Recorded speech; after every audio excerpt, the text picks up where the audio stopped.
Hello everyone, you are welcome to your YouTube channel Easy Accountancy. Today we are going to study about goodwill, how to calculate goodwill by super profit method.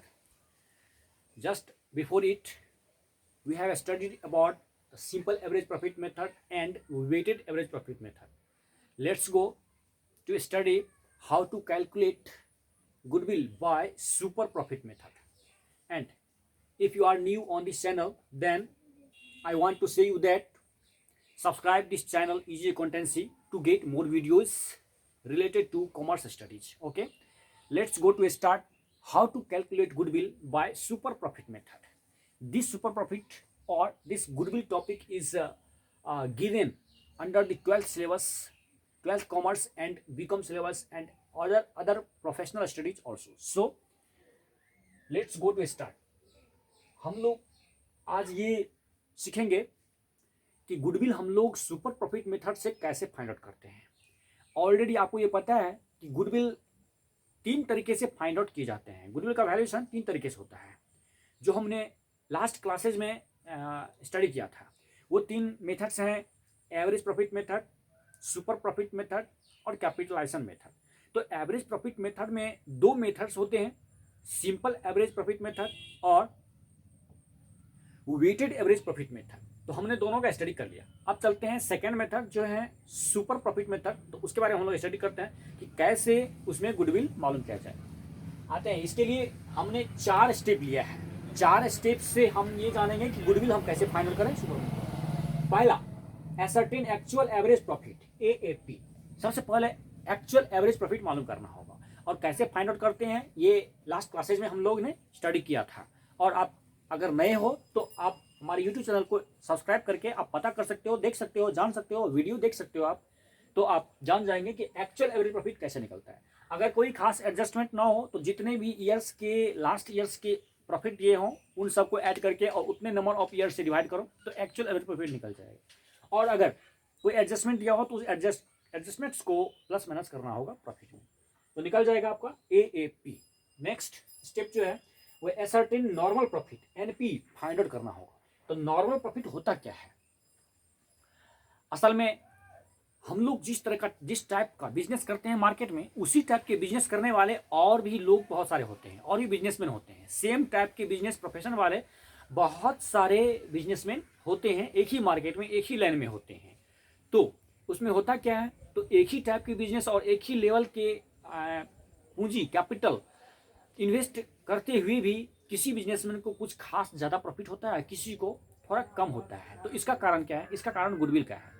तो same type के business करने वालों के सामने अगर other person से हमें कुछ ज़्यादा प्रॉफिट हो रहा है तो इसका मतलब उससे हमको ज़्यादा प्रॉफिट मतलब सुपर प्रॉफिट हो रहा है। तो हमारे ही टाइप के बिजनेस करने वाले मार्केट में अदर पर्सन जो है उनको जितना प्रॉफिट होता है वो नॉर्मल प्रॉफिट, मतलब हमारे टाइप के जो बिजनेस हैं उस बिजनेस से नॉर्मली मार्केट में जो प्रॉफिट हुआ करता है, सभी लोगों को उस मार्केट में इसी टाइप के बिजनेस में जो प्रॉफिट जनरली होता है तो वो हो गया normal profit.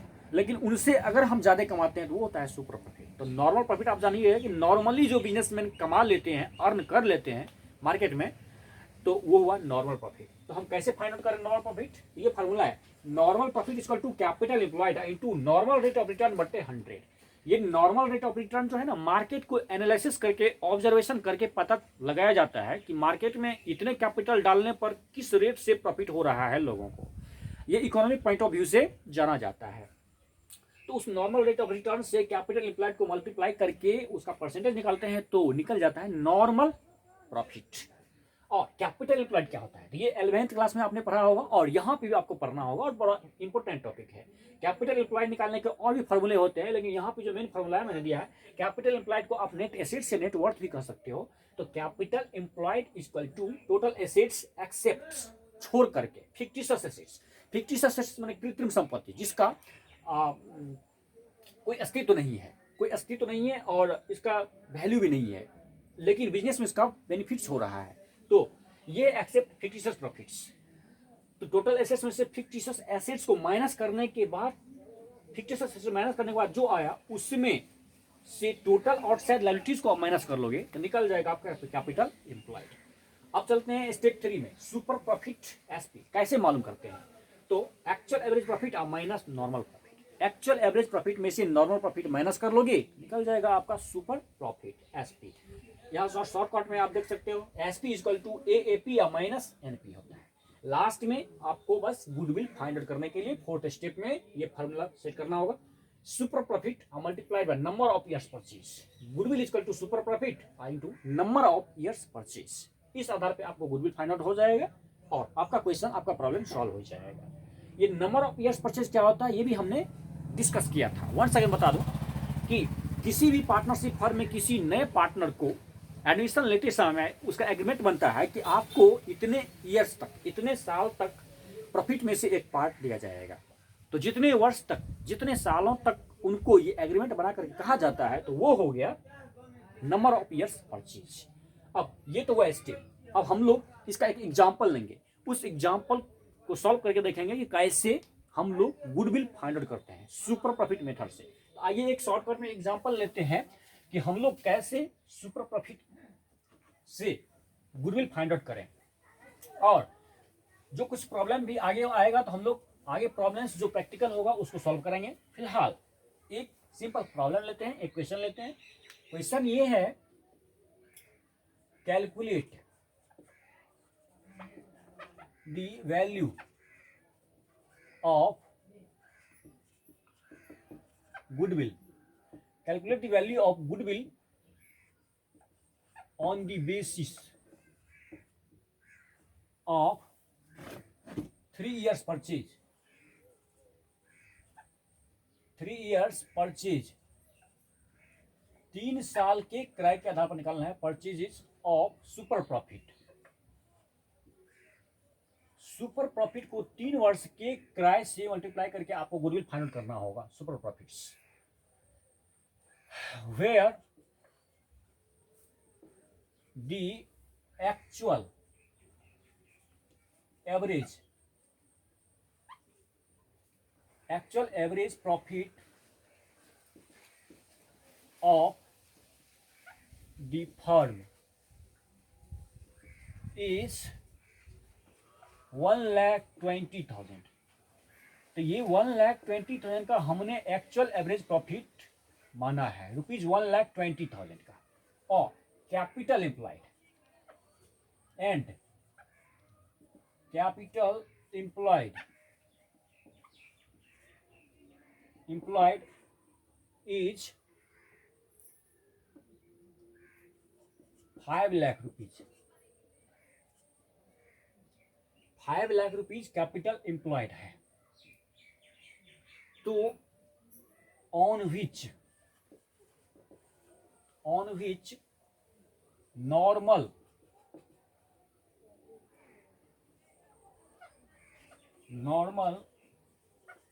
Rate of return is, यहां सपोज करते हैं कि 15% है, नॉर्मल रेट ऑफ रिटर्न 15%। ये 5 लाख रुपीज आपका कैपिटल एम्प्लॉयड है और ये नॉर्मल रेट ऑफ रिटर्न 15% हमने लिया है। तो इसके आधार पर फाइंड आउट करना होगा गुडविल। प्रॉब्लम आपके सामने में है, कह रहा है calculate the value of goodwill on the basis of 3 years purchase of super profit. Super profit को 3 वर्ष के किराए से मल्टीप्लाई करना है, where the actual average profit of the firm is ₹1,20,000। Actual average profit, औसत लाभ आपका दिया हुआ 1,20,000 रुपया, and capital employed 5 lakh rupees, capital employed firm का 5 लाख है, on which normal rate of return is 15%, और मार्केट में उस पे प्रॉफिट कमाने का रेट 15% दिया है। तो आइए गुडविल फाइंड आउट करते हैं। यहां दिया हुआ है, जैसे कि हम लोगों ने स्टेप सेट किया था उसी स्टेप को सेट करें, और यहाँ कुछ फाइंड आउट नहीं करना है, यहाँ ऑलरेडी फाइंड आउट किया हुआ है सारा कुछ, सिंपल प्रॉब्लम है। और जो कुछ एडजस्टमेंट वाला प्रॉब्लम होगा तो हम लोग आगे जब प्रैक्टिकल सॉल्व करेंगे तो उसमें हम लोग सॉल्व करेंगे। आते हैं सबसे पहले एक्चुअल एवरेज प्रॉफिट, एएपी, जैसे मैंने बताया था। एक्चुअल एवरेज प्रॉफिट डाल चुका है 1,20,000, 1,20,000 रुपीज एक्चुअल एवरेज प्रॉफिट यहां डाला गया है। और यहां नॉर्मल प्रॉफिट एनपी मालूम करने के फॉर्मूला सेट करते हैं। तो कैपिटल एम्प्लॉयड और multiplied by rate of return divided by 100। तो फाइंड आउट कर लो। कैपिटल एम्प्लॉयड गिवन है 5 लाख रुपीज। इस 5 लाख को मल्टीप्लाई करते हो, नॉर्मल रेट ऑफ रिटर्न दिया है 15%, तो 15/100। इसका 15% अगर आप निकालोगे तो यहां हो जाएगा 75,000 रुपीज।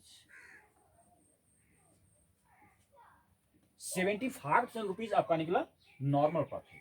अब स्टेप 1 और ये था स्टेप 2 और यहाँ स्टेप 3 में हम लोग सुपर प्रॉफिट मालूम करेंगे।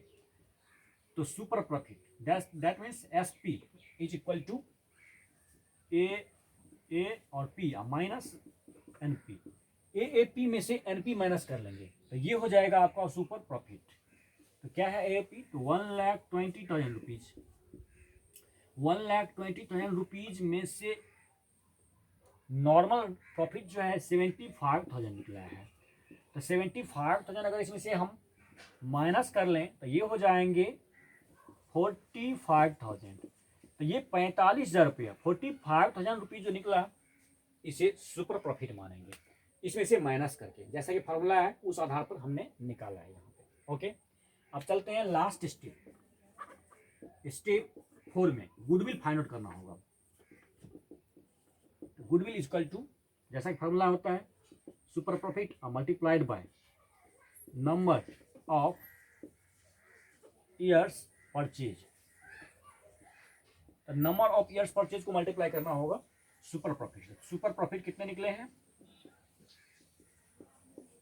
45,000 multiplied by number of years purchase, यहां डाला गया है 3 ईयर्स, 3 साल का है तो 3 से मल्टीप्लाई कर लें। तो 45,000 को अगर 3 ईयर से आप मल्टीप्लाई करते हो कितने हो जाते हैं? 1,35,000 रुपीज। तो ये 1,35,000 रुपीज जो आते हैं यही हो गए आपका गुडविल। तो ये था सिंपल प्रॉब्लम।